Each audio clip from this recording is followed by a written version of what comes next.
Pulso Band News, com Guto Graça.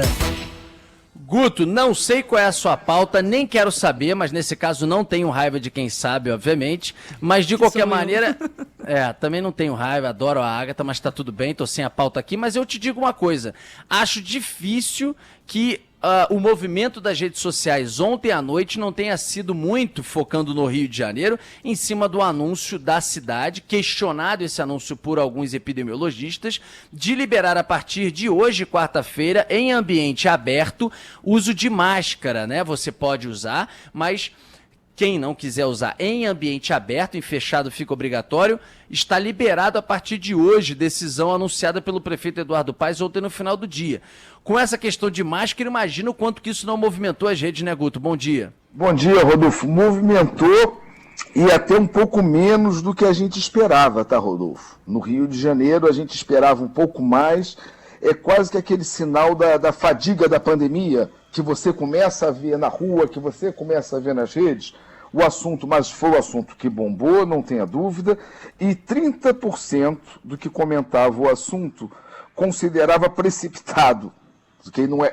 Os outros 30%, Rodolfo, falavam ainda bem. Ou seja, na dúvida, as pessoas parecem que estão comemorando, parte fica assustada e no final a gente tem que jogar para aquele crédito do ciência, ciência, ciência e ouvir o epidemiologista, ouvir o governante. Mas, repito, o assunto entra complicado porque um terço considera precipitado, um terço comemora. E o assunto acaba ficando com quase que um terço, que esse outro terço que se compõe do que não sabe para onde vai, tá, Rodolfo? Ou seja, no Rio de Janeiro o assunto entra dessa forma e o que chama a atenção, tá, Rodolfo? Demasiado que 70% dos comentários em rede aberta que traziam o assunto de máscara traziam assuntos correlatos à área de saúde.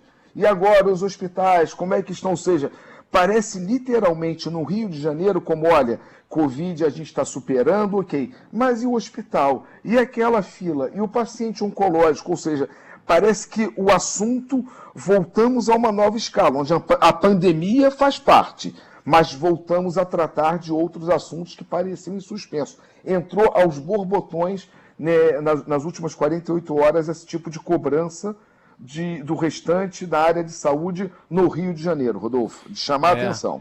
Imagino, vai ter aí reportagem nossa ao longo do dia observando o comportamento, porque óbvio que muita gente vai optar por manter a máscara, né? Continuar utilizando a máscara mesmo em ambiente aberto. Vamos ver qual vai ser a adesão. Tem gente que nunca usou a máscara, né? Desde o pico da pandemia, meio, início, fim, nunca usou. Tem gente que vai deixar de usar e tem gente que continuará usando. A gente vai sentir isso ao longo do dia e nos próximos dias. Agora, você também, Guto, pegou a percepção, não poderia ser diferente, das pessoas também indignadas com a morte desse menino de 1 ano que estava numa barbearia. Os caras chegaram para executar um outro e tiro para dentro da barbearia. Um menininho de 1 ano, cara, cortando o cabelo com o pai e com o irmão, que também foi atingido, mas esse sobreviveu, acaba sendo abalroado, atingido por uma bala perdida e morre, cara. Que loucura, meu Deus do céu. Rodolfo, complicadíssimo e entendendo um pouco que o que a gente traz assusta tanto quanto essa sociedade, para a gente compreender. Se a gente pega desde janeiro, onde você teve logo no Réveillon uma menina baleada, depois uma menina em Niterói, depois aquele menino lá, o Caio Guilherme, me lembro bem, em Bangu, depois aquele menino, me desculpa o nome, está me faltando, Ícaro, em Barra Mansa, e agora o Mário na Baixada. O que isso tem em comum, Rodolfo? São crianças de 2, de 5 anos que foram baleadas. E o que é assustador, Rodolfo? Tem uma queda no volume de engajamento desse assunto nas redes, de janeiro para cá, de 2%. E não culpem a imprensa. A imprensa ofereceu quantidade absurda de links. Será que aí a dúvida, quando a Cibele e o Fábio me voltaram, será que a gente está ficando meio coração duro? Minha única resposta, Rodolfo, é lembrar de 2 casos também envolvendo crianças e bala, que em 2018, na porta de um colégio na Zona Sul, teve um bebê baleado no colo da mãe. Em 2019, um bebê baleado na barriga da mãe. Rodolfo, me assusta que talvez a gente esteja desenvolvendo um tipo de leniência, de complacência para sobreviver, porque não dá para não ficar completamente indignado. Não dá para isso não revirar o estômago da gente, ou seja, desculpa aqui estar dividindo, eu não sou régua da sociedade, mas é para a gente pensar junto. É muito grave. São bebês, são crianças inocentes demais, morrendo por balas perdidas, e o negócio sai da primeira página com muita facilidade, Rodolfo. Exatamente. Da primeira página, das redes, de nós mesmos. Exatamente, a banalização, Rodolfo. Aí é duro, é duro.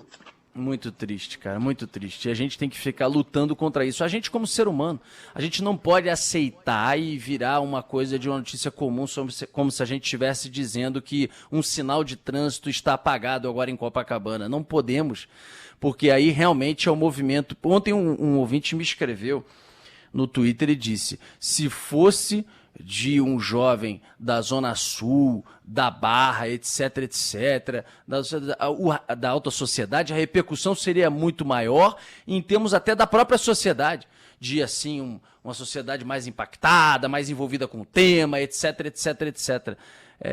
Eu tendo a concordar com ele. Eu digo em termos de uma repercussão geral, até em redes sociais que o Guto acompanha também. A gente tenta o tempo inteiro aqui lutar contra isso, tanto que ontem falamos ao longo de todo o dia, domingo também, estamos voltando a falar sobre esse assunto que deixa qualquer um indignado. Agora, por falar em indignação e coisa que está meio que banalizando, é aumento de combustível. Eu lembro, Guto, que lá atrás, como tinha aumento, sei lá, a cada 3 meses, 6 meses, aumento de combustível, mesmo que fosse de 2%, era aquela notícia, aumenta agora, não que não seja, a gente noticia todos, mas assim, as pessoas até estão perdidas, porque, sei lá, toda semana, a cada 10 dias, toda hora é aumento de combustíveis. E isso repercute também, né? Rodolfo, eu sou mais velho, eu sou da pré-história, antes da rede social. Eu sou de entrar aquela vinhetinha do plantão sobre aumento de combustível e as pessoas pegarem a chave do carro e sair para abastecer, dizendo que ia aumentar a partir da meia-noite. Não sei se os brasileiros ainda se lembram um pouco disso. Entrava a vinheta de plantão, vai ter aumento de combustível, as pessoas saíam. Essa banalização, Rodolfo, ela está criando o quê? Dentro das redes da modernidade, primeiro, a distribuição farta do meme como catarse, né? Como dizia o nosso querido e saudoso Boechat, um pouco para engolir essa gororoba. O pessoal brincando que está com medo do governo começar a aumentar o preço do chinelo, que está frequentando os locais mais caros que frequenta, mercado e posto de gasolina, aquelas brincadeiras assim, estou com medo que suba o carro do ovo, esse está aparecendo demais. Gente, com esse combustível, como é que a gente vai encontrar o carro do ovo? Ou seja, a brincadeira para dissolver. Só que tem um outro fenômeno, Rodolfo, que você vai abrir sua rede e pode encontrar muito comum, que foi um traço comum de 8% em relação a este assunto no Brasil. Aí não só um código de Rio de Janeiro, de Brasil, que é pessoas compartilhando os preços do combustível na rede social, seja com foto, seja com texto, vira uma comunicação